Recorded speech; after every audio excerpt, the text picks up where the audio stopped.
everyone, I'm Abigail, this is Megan, and welcome to another Two Kids interview. We are joined by debut graphic novelist Liza N. Ms. Cooper's first graphic novel hits bookshelves on September 26th. It's a Meems and Feefs book. Ferrets from planet Ferretonia, Volume 1. Thank you so much for being with us today. Thank you for having me. Let's get to the most important information first. We love this book, so we wanted to know, number one, do you have a date in 2024 for book 2? Yeah? Yes, yeah. So I'm working on book 2 right now, and there's gonna be, at the moment, there's 3 books planned. So it's not gonna be the last one, so it's kind of the middle book, and then there's gonna be a third one. And fingers crossed there's gonna be another, maybe a few books, so we'll see. It depends on how they do, basically. What is the title of book 2? So right now, I think it's going to be Meems and Feefs, and it's either going to be the Council of Ferrets or it's going to be the Mystery of Serpent Ferrets. It's kind of being decided right now because I sent my manuscript to the publisher was like last week. So they're going to get back to me with feedback, and then I think I'm going to settle on like a final title. Will we see a Meems and Feefs as Ferretours in book 2? Oh, so there won't be Ferretours in the book 2, but because that was kind of like a separate story. So there will be more of the planet of Ferretonia. So you'll see a lot more other characters of ferrets. You'll see like other council members, and you'll see more Ripert because I know you liked him. So there's more of him, and there's more ferrets in general. So I thought I wanted to start the story on Earth, and then it gives me time to kind of also think a bit more about like this whole planet of ferrets and like how they're gonna live and like what do they do and stuff every day. And it's gonna give me a chance to kind of develop the world a bit more. So in the second book, I really wanted to be on this whole planet where it's just ferrets, and that's why I wanted to write a book. It's just I love ferrets, and I wanted to have a whole planet of them.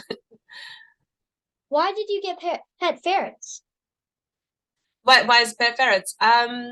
Well, I really wanted ferrets when I was little because I watched, I don't remember what it is I watched, but I watched something with my parents and it had a pet ferret in it.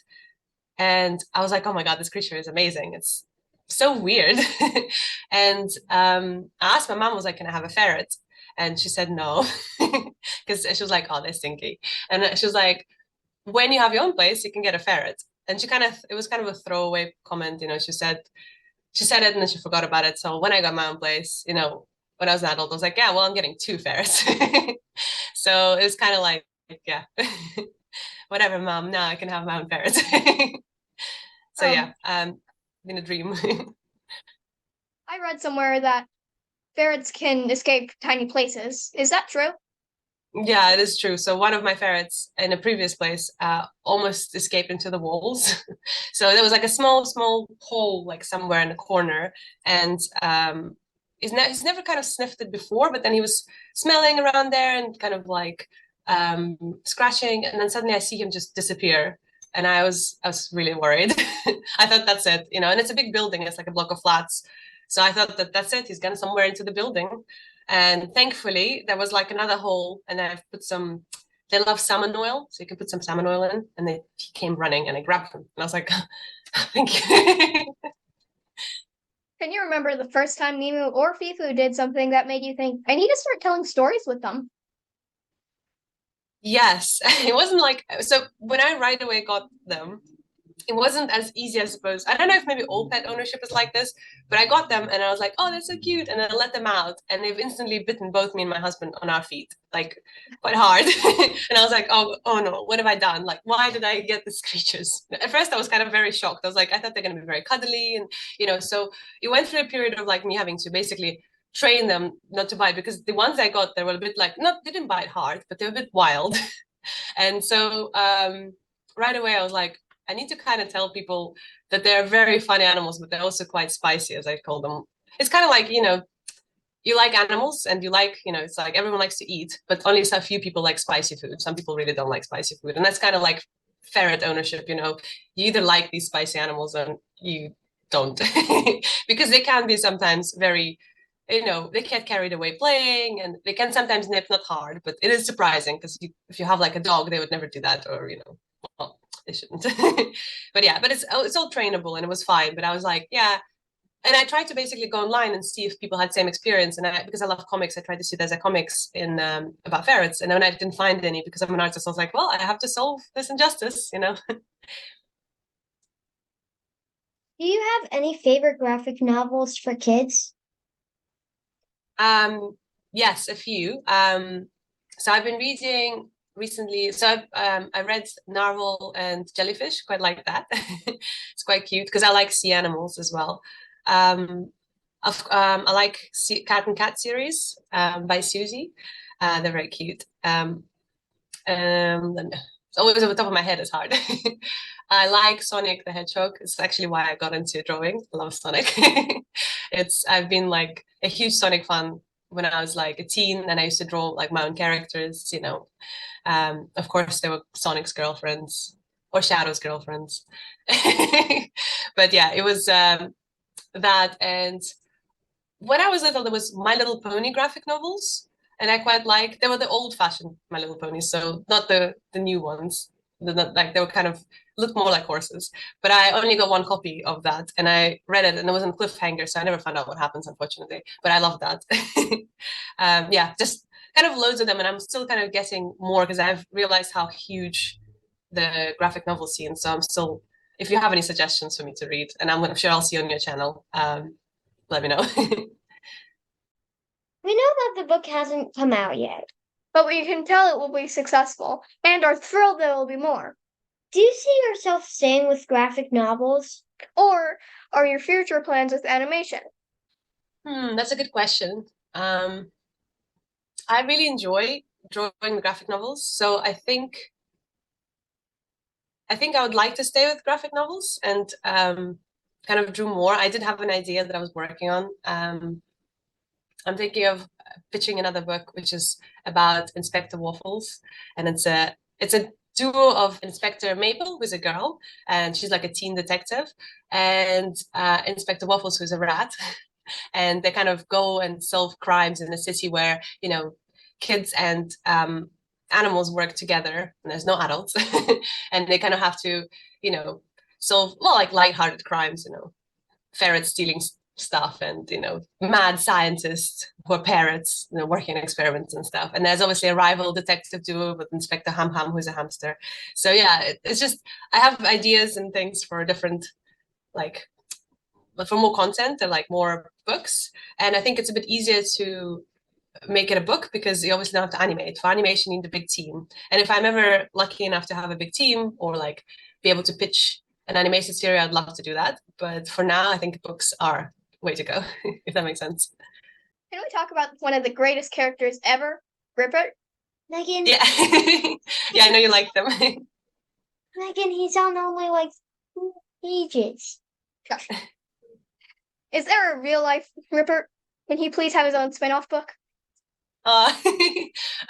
So there kind of is and it kind of isn't. So I actually call my husband the Toad, and it's his nickname. And I know it's kind of people are like, oh, you're so mean. He likes it. He likes his nickname. So I either call him a Jabba or a Toad, like Jabba the Hutt. Yeah, so I kind of included Ripper because I really like toads in general, and I kind of a nod to my husband. And kind of being like, oh, you're in a book too, in the form of a toad. So yeah, and I kind of wanted like a part of him to be there. But yeah, I think he's a really cute character, and he could definitely have his own adventures because he has he's kind of there's more of him in the second book as well, and he has like his outfits, and he has like a very interesting personality, and I think it would be really fun. So I think it's a great idea, actually. Thank you. People should definitely check out your YouTube channel, Siberian Lizard. A lot of funny videos and a lot that comes out from your own life, like sleep paralysis. Can it ever be hard to put your life out there like that? Yeah, I think so. I think I think it can be kind of difficult to obviously always find something super interesting to talk about, but that's why you have imagination and things like that. So things obviously happen with ferrets, but I can embellish the stories and make them more exciting, because we don't have everything exciting happening every single day of our lives. But for storytelling, you either condense, so you make it a bit more fun, or you kind of like get inspired by something and you make it slightly different. So what I put in my YouTube channel is kind of a mix of what has happened in my life, but also kind of like exaggerated for comedic purposes, or sometimes might be completely made up. I mean, my ferrets unfortunately don't actually talk. I know it's disappointing, but I talk for them. Sometimes, I pretend that they talk to me. And I think the reason I wanted them to talk is because I think you could tell a bit more, and they can act more like my naughty like roommates who cause all kind of chaos and mischief and stuff like that. And it makes it a bit more fun and relatable as well for people who might just have human roommates, or might have different animals. They can relate to different things, not just ferret things. So I think it is difficult to always kind of put out just stuff that's real, but if you have imagination, you have endless source of inspiration. When you got pet ferrets, you created stories about ferrets. You have a 5-month-old baby girl. So should we be expecting stories about her soon? Soon, but not yet. The reason being is I think like there are a lot of amazing content creators that make stuff about babies, and I'm very impressed about how they do them right away.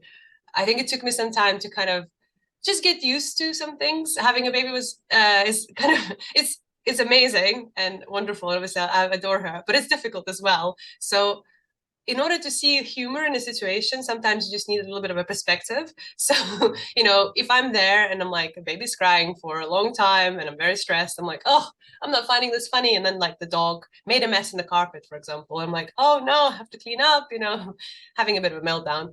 But now looking back, I think you find it hilarious. So like, that was a ridiculous situation, And I think with the baby, like she's growing so quickly and obviously like is a joy, but I also need more perspective to see some things in like a funnier light as I'm kind of learning more and more about her. And also she's quite small, so I want to see what her personality is before I give her one as a character. Because I think if I'm basing a character on her, it would be fair to kind of make it slightly closer to her. But I do base some characters on my sister and my brother, and like sometimes my mom or other pets I had. So definitely there will be characters based on her. It's just I think I need more time to get to know her and learn a bit more about her, if that makes sense. This would never be an issue for a book like yours, but we have interviewed a number of writers who have had books banned. This means in some parts of the United States, kids don't have the same access to books that we have. And that means some kids have less opportunity to see themselves represented in books. Can you give us your thoughts on this current trend? Yeah, I mean, I think it's very disappointing that the books get banned. I think Mouse got banned and a few other ones. And, it's, I grew up with like an access to library where I could read kind of anything, well, within, the appropriate age. And it's nice to be able to discover things for yourself. I mean, I don't really see a reason why you need to ban something, but when you can actually, have access to all this knowledge. And then if you actually study it with an adult, they can explain to you certain things, rather than you finding it out anyway and, either making uninformed decisions or not seeing the author's perspective, things like that. So I think it's important to have, access to books that represent, our variety of generations and things like that. But yeah, it is heartbreaking to see books banned, especially, for young people, because when you grow, you want to learn as much as you can and see as many perspectives and, as much of the world and learn as much of the world, because not everyone can travel and stuff. So it's heartbreaking, in my opinion. We agree. But what writer has had the most influence on you, or illustrator? That's good.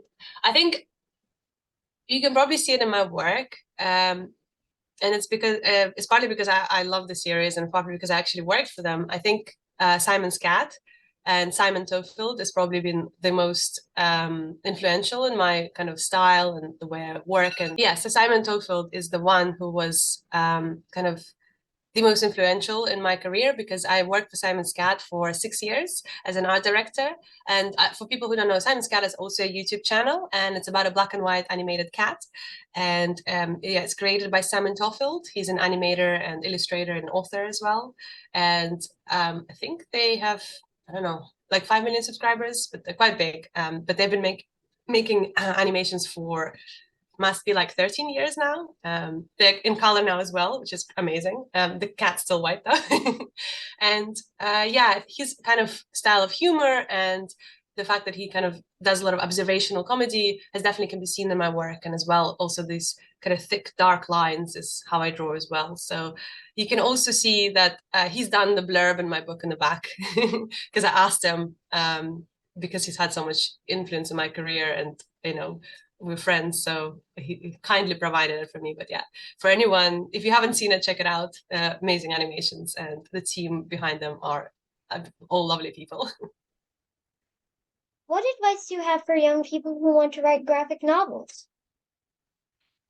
Draw loads and kind of be bold, you know, just tell stories. I actually met when I was in the Cartoon Museum, which we have in London.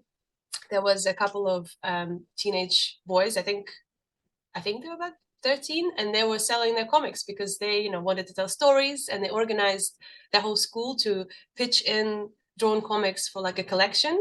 And then they went to a local shop, and they got it printed, and they had a name for it.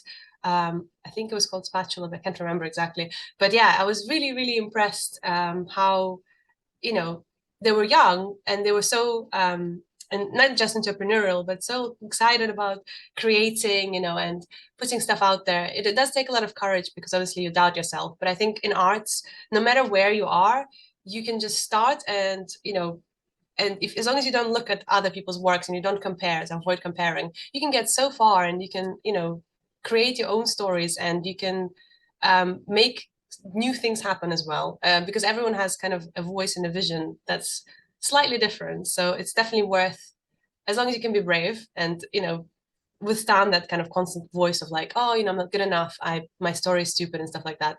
I think anyone can create. It just takes a little bit of courage and a lot of practice. But as long as you have courage, it'll be fine. Finally, it's time for our Turbo 10. 10 rapid fire questions. Are you ready? Yes. Okay, let's go. Number 1, what is your favorite phrase to use? Phrase. When I was stressed writing the book, I said that's how cookie crumbles a lot. It's like everything, anything bad, that's how cookie crumbles. Number 2, what is one subject you'd love to learn more about? I like marine biology. I love fish and stuff. Number 3, what is your go-to snack food? Snack food, I like Skittles. Number 4, what was your favorite book growing up? I liked Harry Potter. If you could teleport somewhere right now, where would you go? I'd go to Disneyland. Number 6, if you could have one superpower, what would it be? I'd want to breathe underwater, because I'd want to go diving with like whales and things. Number 7, what was your favorite cartoon as a kid?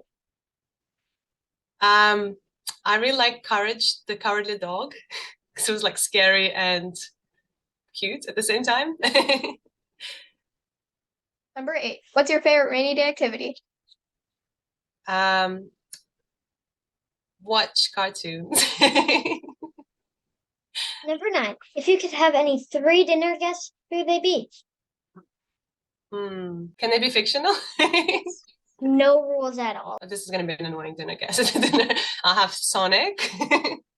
I want to say Alphonse Mucha, because I like his art style, but it'll be a wild dinner. Why not Courage from the Cowardly Dog? Why not him?